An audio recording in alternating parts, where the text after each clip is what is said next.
vendredi 3 mars 2023, TF1 diffuse Enfoiré un jour, toujours, le grand concert caritatif annuel au profit des Restos du Cœur. L'occasion pour Télé Loisirs de revenir sur l'histoire de cette belle association que Coluche avait imaginée éphémère, mais qui est toujours bien présente aux côtés des plus démunis.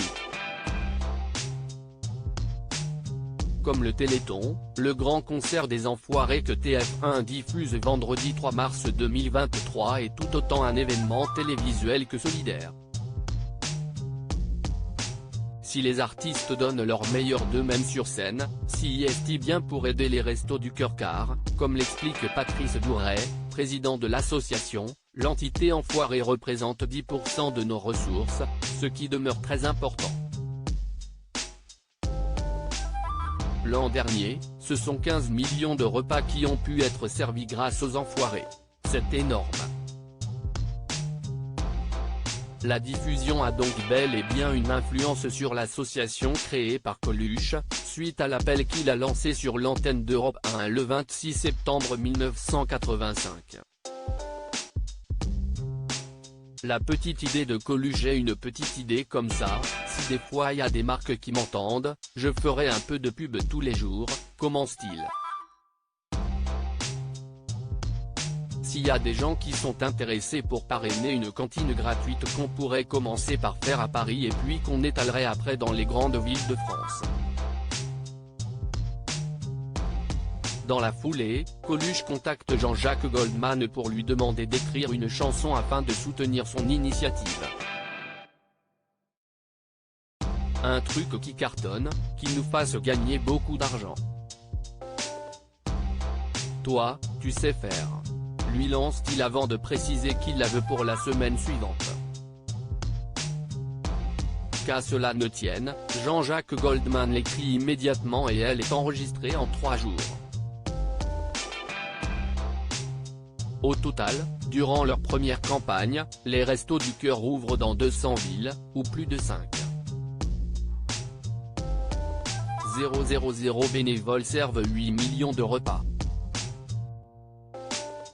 Les restos sans Coluche à la fin de la première campagne, Coluche s'était donné le temps de la réflexion pour savoir quelle suite donner à son aventure. Hélas, il meurt dans un accident de moto le 19 juin 1986. Persuadé qu'il aurait voulu que les Restos du Cœur continuent leur action, Véronique Colaucci, dont il était pourtant divorcé, prend la relève pour une deuxième campagne. Sous son impulsion, l'association s'organise et s'étend.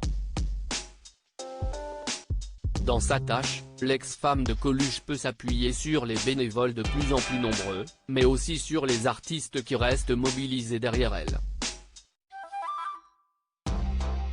Durant l'hiver 1989, Jean-Jacques Goldman, Johnny Hallyday, Michel Sardou, Eddie Mitchell et Véronique Sanson sillonnent la France pour la toute première tournée des Enfoirés, dont l'intégralité des bénéfices est reversée aux Restos du Cœur.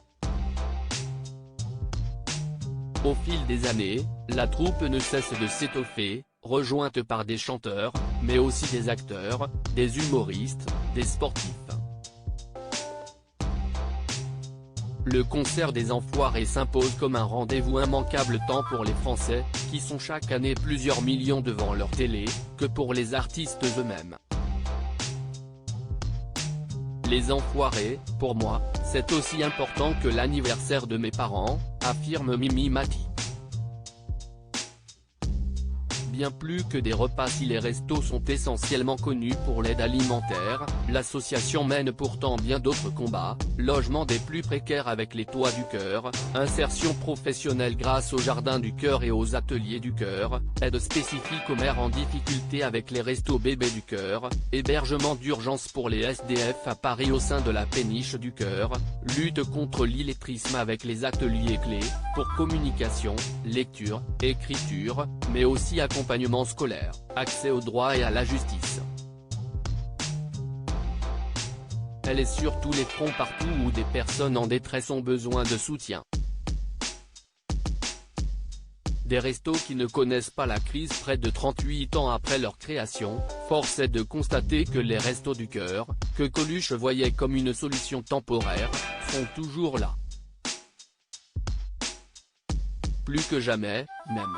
Lors de la campagne 2021-2022, l'association a accueilli 1,1 million de personnes et distribué 142 millions de repas, soit 17 fois plus qu'à ses débuts. Et entre la flambée des prix de l'énergie et l'inflation qui touche de nombreux produits de consommation, le nombre de bénéficiaires ne cesse de croître. L'arbitrage entre se loger, se chauffer et se nourrir est devenu de plus en plus complexe. Parmi les personnes que l'on accueille pour la première fois, 17% n'ont pu faire qu'un seul repas la veille, expliquait il y a quelques mois Patrice Douret, le président des Restos du Cœur. En ces temps de crise, les Restos du Cœur sont décidément bien les seuls à ne pas la connaître. À lire aussi Restos du Cœur, Soprano révèle avoir bénéficié de l'association, avec sa famille.